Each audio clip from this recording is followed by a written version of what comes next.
But if we just manipulate this value, we can grow more bulbs on the Mandebulb, and it grows more and more and more. And as this n value like tends to infinity, the Mandebulb just tends to like a perfect sphere, basically. Okay. Oh, Wow, that's cool. Seeing it go down. weird things happen the further you Wow, go down. holy shit. Yeah, That is so insane. Wow. if you saw the collab bits piece I did, Uh-huh. um, the wings for that were a Mandebulb like this, just going at a low n value and like flipping between those two low n values. So it didn't look like Okay. a Mandebulb, but it looked almost like a wing. Mm-hmm.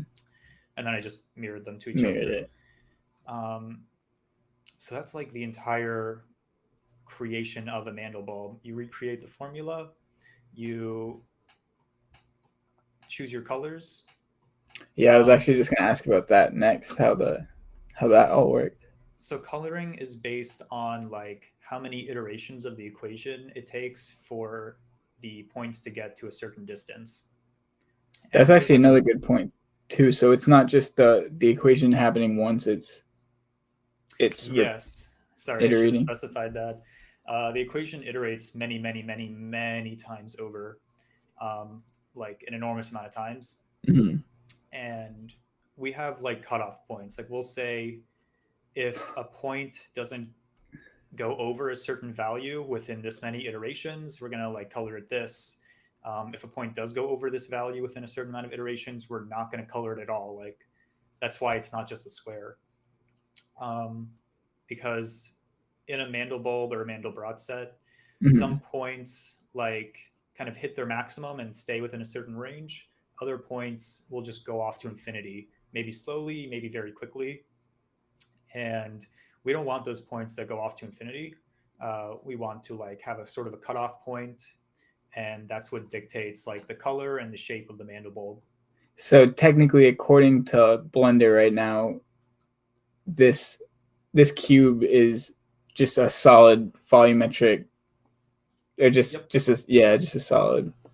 Yeah, it's just That's one insane. cube. And if let me see here, I'll pull something up. This like makes some limitations in and of itself. The fact that it's inside a cube. What am I trying to pull up right now? And I use that limitation for some of the pieces. So if we pull this up, you'll see this is like, no, is this, okay, here we go.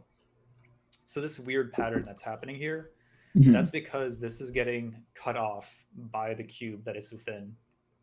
And that's why it's like smooth like this instead of like textured like this, Okay. or So like like that's this. like right up against the wall of the cube, pretty much.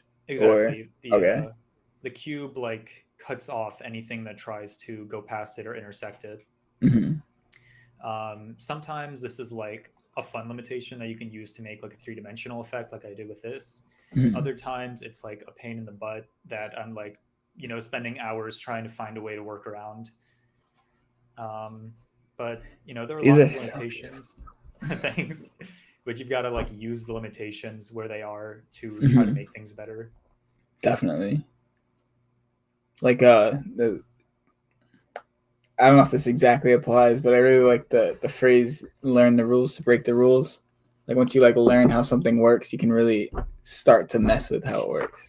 Yeah, and that's super important in mathematics. Like trying to break things is how famous mathematicians of Mm-hmm. the past like evolved mathematics, just like continuously trying to break things.